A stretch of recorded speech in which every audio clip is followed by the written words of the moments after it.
Okay, very impromptu video, but a DEFCON 11 nuclear disaster has occurred. Garten of Banban has received an update, a free update mind you, on its first chapter, and it's unironically really cool. There is a new jump scare animation for a pillabird, which I like as a quality of life thing. Is it the best jump scare?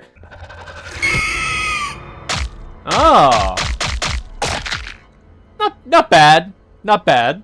That's good. That's an improvement. That's certainly an improvement. That's much better than what it was before.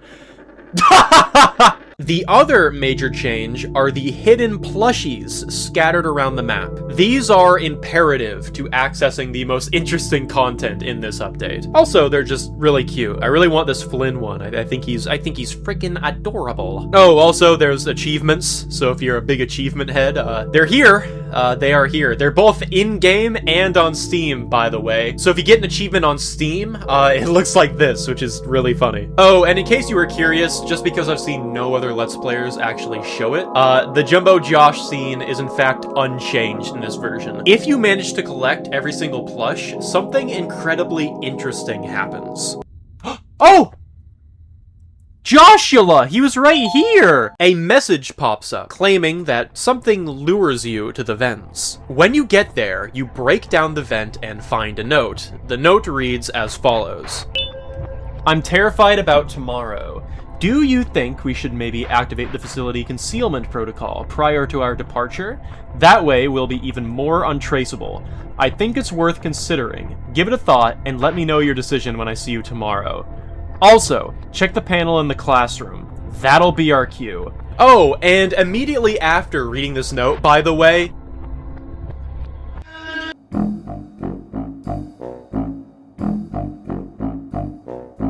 Oh my god. So, from this point on, you have officially entered the Garten of Banban weird route. Right away, there are some very clear changes to the environment. Ooh! Oh! Oh! Oh! Hello there! That's cool. That's really cool. That's actually really cool. Let's play some Josh! For starters, all of the murals are staring directly at you now, which is really cool. I cannot underemphasize how much I like this change. I think it's awesome. Also, I don't know why, but I find this image of the main cast all looking directly at you really funny. So from this point on, you're basically playing through the game again, except there are some very significant changes. He's not shown up physically alive in the games yet. So he's clearly... What? How long have you been able to do that? Also, let me just say, I appreciate the static noise and the chromatic aberration to offer some distinguishment to this moment, but God, the chromatic aberration is a little aggressive though, we'll say. A little eye straining even. So you know how usually in this hallway there is an apilla-bird looking back at you? It's a goofy ass walk. Yeah, so don't worry, we're going to address the strange pig creature in the room in a second. Just let me finish off the synopsis and then I'll get to the whole explanation here. Apilla-bird is gone. She just is not real. She's dead. She's instead a plush toy lying on the ground, and you just place the eggs in front of her. Upon doing so, the keycard will literally just form out of the ground. There is no chase sequence, by the way. You literally just go over here, and then you leave. That is all you do. Without a doubt, the most interesting part is the ending, which I'm just gonna play for you. Goodbye, Dronington. It was nice knowing you. God, that lighting does look kind of good there. See, that looks kind of... That's striking. That's a striking scene. Oh! Oh! You're fucking creepy.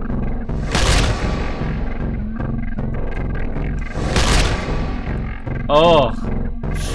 God, look at that. So gnarled. That's such a good design. Animations are great, too. Oh! Oh my god! Oh my god!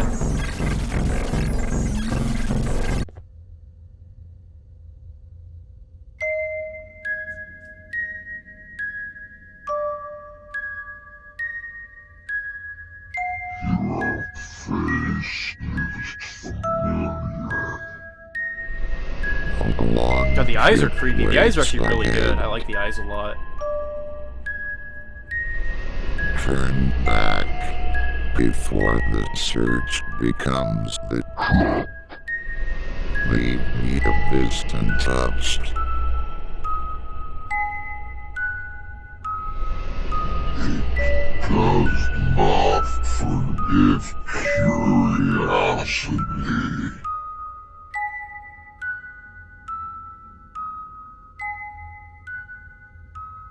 Interesting. Interesting, okay. What is going on here? Before we get into anything, I really need to praise this monster design. She looks awesome! The modeling is so detailed and intricate. And the animations are fantastic too. Just look at how smooth this biting animation is compared to, like, Jumbo Josh getting up on the same elevator. It's night and day difference. By the way, everybody needs to give a huge round of applause to Art of Gerald. Gerald is an extremely talented Garten of Banban fan artist who eventually started doing work on the games themselves. He has a fantastic sense for character design. It's really cool to finally see all this amazing artwork featured on, like, the credits of the game finally be able to be part of its primary presentation in these character models. So who exactly is this piggish character? This, my friends, is the Nanny. By far the most strange and mysterious character in the entire BanBan franchise. Her first appearance was in Garten of Banban 6, during this very strange, seemingly nightmare sequence where she kills the player. It is then revealed to be a fake out, and it's never addressed again. She doesn't show up until Garten of Banban 8, when she's actually visible during this impact frame sequence during the ending of the game, looming in the background. And then, of course, she eventually got a redesign, and now she looks like this. So, this is going to be speculative, but I'm going to stake my claim now while it's early. I believe the Nanny is most likely the overarching antagonist of Garten of Banban. I don't really have much in the way of evidence here, it's mostly just going off of themes. A nanny is a caretaker for children, and our goal as the parent in Garten of Banban is to find our missing children. Therefore, it makes sense that the mascot, whose entire purpose is to watch over and care for children, would not only know where they are, but is likely keeping them there, against their will. Considering we never see her mascot mural in the upper floors, it's more than fair to assume that she was not a member of the main cast at any point, and might not even be a mascot. She may have been very jealous that the other creatures could fulfill their own purpose to some extent, but she never could. She would never be able to be an actual nanny. So, some way, somehow, she orchestrated all of the events that led to this whole fallout. But again, this is all just speculation. It's just my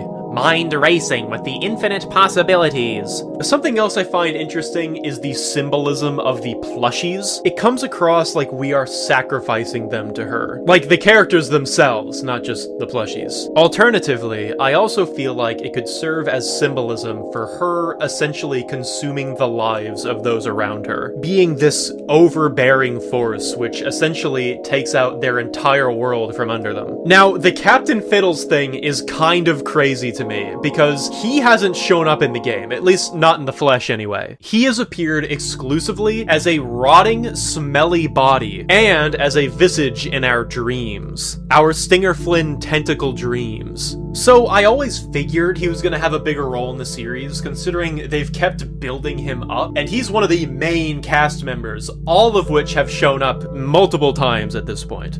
Fucking Bitter Giggles out here getting more screen time than one of the main 5. The way I interpret this scene is that the nanny is trying to eat Captain Fiddles, but she literally can't. Her body won't let her. Hence why she lunges forward and then her jaw will shift to the side. She just just can't push herself forward. You could interpret this, perchance, as motherly instincts kicking in, because it's been implied, I believe anyway, in some of the logs in the game, that Captain Fiddles is cloned from the genome of a child. Alternatively, it could be that Captain Fiddles is just incredibly special and just repels this evil specter away from even a plus visage of himself. Her speech at the end I also find to be very interesting. She stares into the monitor, effectively looking at the player and telling us to leave, that we shouldn't explore here. Let me just say, I do not take this as a genuine warning, considering it comes immediately after we see what appears to be her only weakness so far.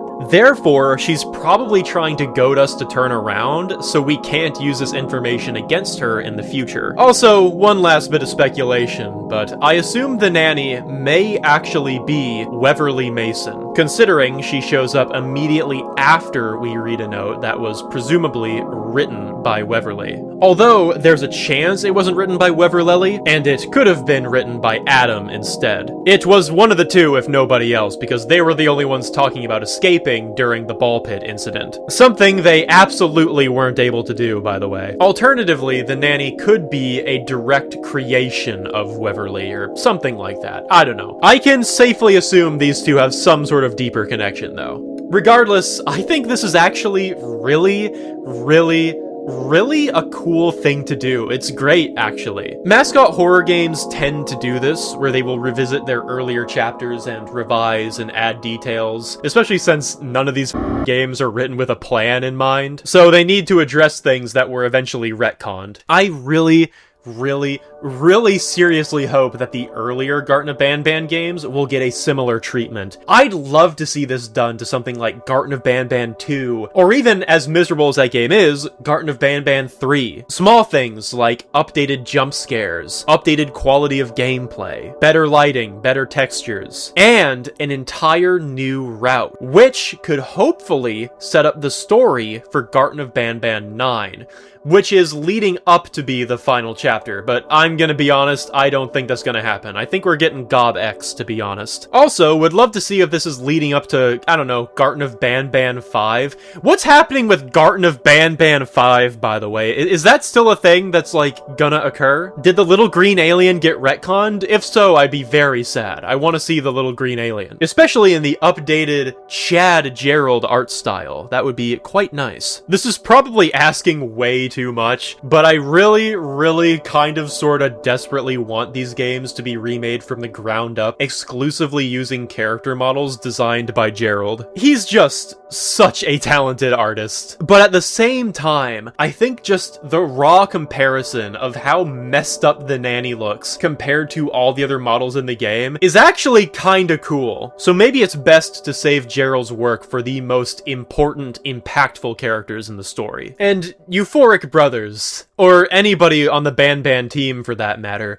if you're watching this, you need to listen to me. You have the opportunity of a lifetime right now. Five Nights at Freddy's is basically a movie and book series now.